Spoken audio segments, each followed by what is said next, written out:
J'ai une question d'un frère là, qui n'a pas pu être présent. Il demandait donc concernant le vêtement de Shura, Hmm. quel est le conseil pour les frères qui vivent en France?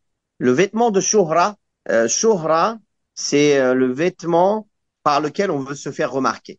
Et le prophète sallallahu alayhi wa sallam a dit, celui qui met un vêtement de shuhra par lequel il veut se faire remarquer sera vêtu d'un vêtement d'avilissement le jour du jugement dernier. Ça, c'est un hadith authentique. Malheureusement, beaucoup de gens interprètent ce hadith vraiment très mal.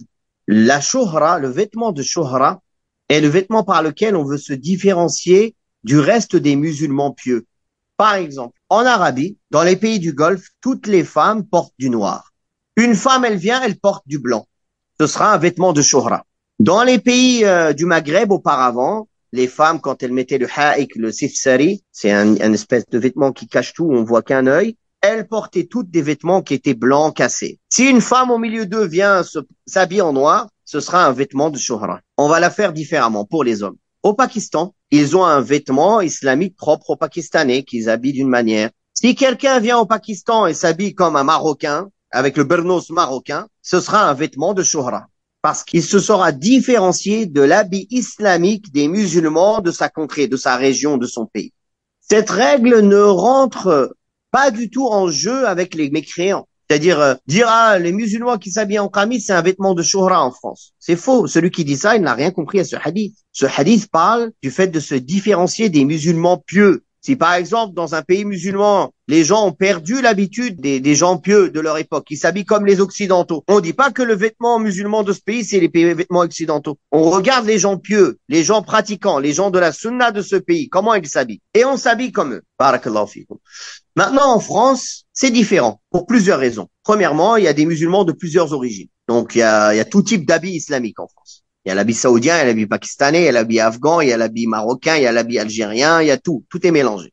Donc, ce problème se pose pas réellement en France. La question est maintenant, est-ce qu'il est demandé aux musulmans de se différencier des koufars dans leurs habits ou non? C'est ça la vraie question. Normalement, il est demandé aux musulmans de se différencier des kuffars dans beaucoup de choses, pas seulement dans l'habillement. Le prophète sallallahu alayhi wa sallam a dit, les mécréants, les associates ne se taillent pas la moustache. Laissez la barbe et taillez-vous la moustache. Il a dit, les juifs ne nettoient pas leurs cours. Nettoyez vos cours. Il a beaucoup de hadiths jusqu'à que les juifs ont dit, mais qu'est-ce qu'il a, Mohammed? Il n'a pas laissé une chose sans qu'il a voulu absolument nous contredire dedans. Il y a un livre entier que Cheikh l'Islam Ibn Taymiyyah a écrit sur cela. اقتضاء صراط المستقيم مخالفة أهل الجحيم. Un livre entier où il démontre clairement que, à la base, les musulmans, ils doivent se différencier dans toute chose des associates et des mécréants, même dans leur apparence. Et il a donné des exemples. Il a dit les gens d'une même passion, quand ils s'habillent pareil, ils sentent un rapprochement entre eux. Regardez par exemple, les gens qui supportent un club de foot, tous les gens qui ont club maillot de Paris, quand ils se rencontrent, ils sont contents. Ah, Parisien, ah oui, Parisien, voilà. Il y a un lien qui se crée entre eux, n'est-ce pas?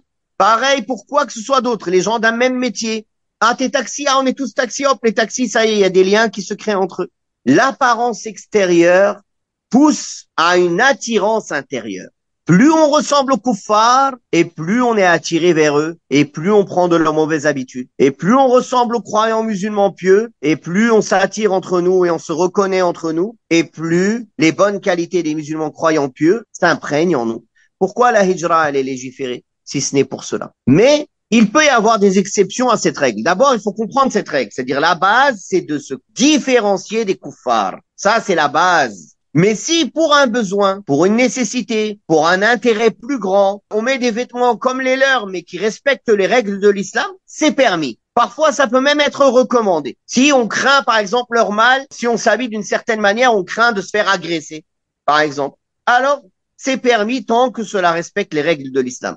Mais subhanallah, je voudrais attirer votre attention sur quelque chose. Cette question revient beaucoup de nos frères en France, mais je les trouve très égoïstes. Parce que eux, on va dire, ils peuvent se fondre dans la masse. Mais les sœurs, comment elles peuvent se fondre dans la masse des koufars? Elles peuvent pas. Elles doivent garder le hijab, elles doivent se couvrir, elles doivent mettre des vêtements amples, des vêtements avec des couleurs qui n'attirent pas le regard. Donc, les hommes qui sont censés être plus forts et pouvoir mieux se défendre, ils se cachent. Et les femmes, elles sont visibles. Donc quel intérêt au bout du compte? Parce qu'à la base, ça aurait été l'intérêt supérieur, ça aurait été de préserver les faibles parmi nous, c'est-à-dire les femmes et non pas les hommes qui sont capables de se défendre, n'est-ce pas? Pour résumer cette question-là, la base en islam, c'est de se différencier des kuffars dans toute chose, dans l'habillement, dans notre apparence générale. Mais il est permis, si on craint un mal, si on craint pour le travail, on n'arrive pas à trouver un travail en qamis ou autre, alors il est permis de s'habiller de cette manière, à condition de respecter les règles de l'islam. C'est-à-dire, on met pas un pantalon moulant, on le laisse pas traîner en dessous des chevilles, on met un vêtement ample par-dessus, qui cache le postérieur, qui descend jusqu'à mi-cuisse. par exemple. Voilà, c'est permis. Barakallahu fikum. Parfois, ça peut être recommandé s'il y a une maslaha de da'wa. Mais ça reste des cas exceptionnels à mesurer et à comprendre dans leurs conditions exceptionnelles. Barakallahu fikum. Et non pas comme les gens disent aujourd'hui, ah non, c'est un habit de shouhra de mettre un qamis en France. Ceci est faux. Barakallahu fikum. Ceci est faux. Mais si c'est nuisible dans certains endroits de porter ce vêtement, si la personne craint pour lui, alors Inch'Allah, il peut se passer de ce vêtement et mettre un vêtement dans lequel il passe dans la masse. Ala kulli hal, une raison de plus pour faire la hijra. Barakallahu fikum. En fait, j'ai remarqué les gens qui vivent dans les terres de Kufr, plus ça va, plus ils cherchent des règles exceptionnelles. Ah oui, mais j'ai entendu que si. Ah oui, mais j'ai entendu que ça. Ah oui, à la fin, il reste plus rien d'islam. Première génération, deuxième génération, troisième génération. La seule chose qui restera de l'islam, c'est manger un couscous le vendredi. C'est tout. Il n'y a pas d'islam, en fait. Ce sera culturel. Et d'ailleurs, c'est ce que veulent les koufars. Et malheureusement, pas à pas, les musulmans répondent à cela. L'islam devient de plus en plus culturel. C'est pas une foi, une conviction, une pratique, un attachement aux règles religieuses. Wallahu a'lam.